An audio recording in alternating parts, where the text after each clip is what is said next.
संभल में हुई हिंसा में अब एक बड़ी अपडेट सामने आई है। आज यानी शुक्रवार 29 नवंबर को सुप्रीम कोर्ट में संभल की जामा मस्जिद को लेकर दायर याचिका पर सुनवाई हुई। कोर्ट ने निचली अदालत के आदेश पर फिलहाल रोक लगा दी है, जिसमें मस्जिद पर सर्वे कराने को कहा गया था। Chief justice of India CJI Sanjeev Khanna की अगुवाई वाली बेंच ने यह भी साफ किया कि निचली अदालत इस मामले में फिलहाल कोई और कदम नहीं उठाएगी। कोर्ट ने चंदौसी की ट्रायल कोर्ट से कहा कि 8 जनवरी तक केस में कोई एक्शन ना ले। कोर्ट ने कहा कि सर्वे की रिपोर्ट सील बंद लिफाफे में रखी जाए। इस रिपोर्ट को सार्वजनिक नहीं किया जाएगा और ये तभी खुल पाएगी जब अदालत इसकी इजाज़त देगी। मुस्लिम पक्ष के वकील हुज़ैफा अहमदी ने सुनवाई के दौरान तर्क दिया कि निचली अदालत ने सर्वे का आदेश तब दिया जब इस फैसले को चुनौती देने वाली याचिका इलाहाबाद हाई कोर्ट में लंबित थी। अहमदी ने यह भी बताया कि देश भर में इस तरह के कम से कम 10 मुकदमे चल रहे हैं, जहां पहले सर्वे कराया जाता है और फिर विवाद खड़ा किया जाता है। उन्होंने इस तय रणनीति करार दिया, यानी एक मॉडस ऑपरेंडी उन्होंने करार दिया इस चीज़ को।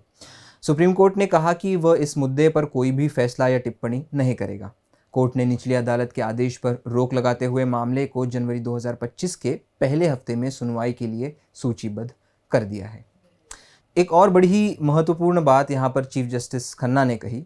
उन्होंने जिला प्रशासन को निर्देश दिया कि इलाके में शांति और सौहार्द बनाए रखा जाए। उन्होंने ये भी कहा कि प्रशासन को पूरी तरह निष्पक्ष रहना चाहिए।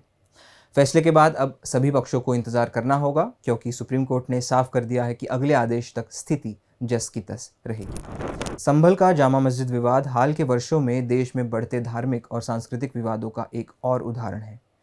यह विवाद तब शुरू हुआ जब कुछ स्थानीय हिंदू पक्षकारों ने दावा किया कि मस्जिद के नीचे एक प्राचीन हिंदू मंदिर के अवशेष है। इस दावे के आधार पर ट्रायल कोर्ट ने मस्जिद परिसर का सर्वे करने का आदेश दिया, जबकि मुस्लिम पक्ष का कहना है कि यह आदेश बिना पर्याप्त सबूतों के जारी किया गया। इस विवाद ने पिछले हफ्ते हिंसक मोड़ लिया जब स्थानीय इलाके में पुलिस और लोगों के बीच झड़पें हुई। इसमें 5 लोगों की मौत की खबर भी आई और दर्जनों घायल हुए। प्रशासन को कर्फ्यू लगाना पड़ा और इंटरनेट सेवाएं भी बंद कर दी गई थी।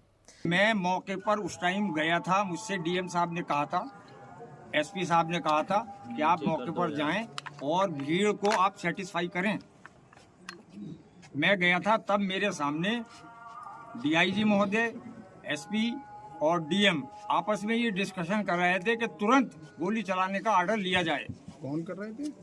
SP साहब थे, DM साहब थे और DIG साहब थे। मैं उस टाइम वहां मौजूद था। तब मैंने ये सोचा कि अब गोली चलने ही वाली है। मैंने पब्लिक से अपील की, बहुत ज़्यादा अपील की, वहां पहुंचकर भी अपील की, लेकिन 75% लोग वापस चले गए। कुछ लोग यही सोचते रहे कि खुदाई अभी भी जारी है। हिंसा की जांच के लिए राज्य सरकार ने गुरुवार को 3 सदस्यीय न्यायिक जांच आयोग का गठन किया है। इलाहाबाद हाईकोर्ट के रिटायर्ड जज देवेंद्र कुमार अरोड़ा की अध्यक्षता में गठित आयोग 2 माह में जांच पूरी कर रिपोर्ट सरकार को सौंपेगी। वाराणसी की ज्ञानवापी मस्जिद और मथुरा की शाही ईदगाह के विवादों की तरह ये मामला भी स्थानीय धार्मिक स्थलों को लेकर बढ़ती असहिष्णुता और कानून का राजनीतिक इस्तेमाल दिखाता है। संभल के मुस्लिम पक्ष ने कोर्ट में इसे मुस्लिम समुदाय को निशाना बनाने की साजिश करार दिया है और कहा है कि देश भर में ऐसे कम से कम 10 मुकदमे चल रहे हैं। तो यह था संभल की जामा मस्जिद विवाद का पूरा मामला और सुप्रीम कोर्ट की ताज़ा कार्रवाई का अपडेट। आप क्या सोचते हैं? क्या इस तरह के विवाद समाज को बांटने की कोशिश है या फिर ऐतिहासिक न्याय का सवाल? हमें कमेंट्स में ज़रूर अपनी राय बताएं। मेरा नाम है ज़ीशान कास्कर और आप देख रहे हैं द वायर। द वायर के और वीडियोस देखने के लिए सब्सक्राइब करें और बेल आइकन पर क्लिक करें।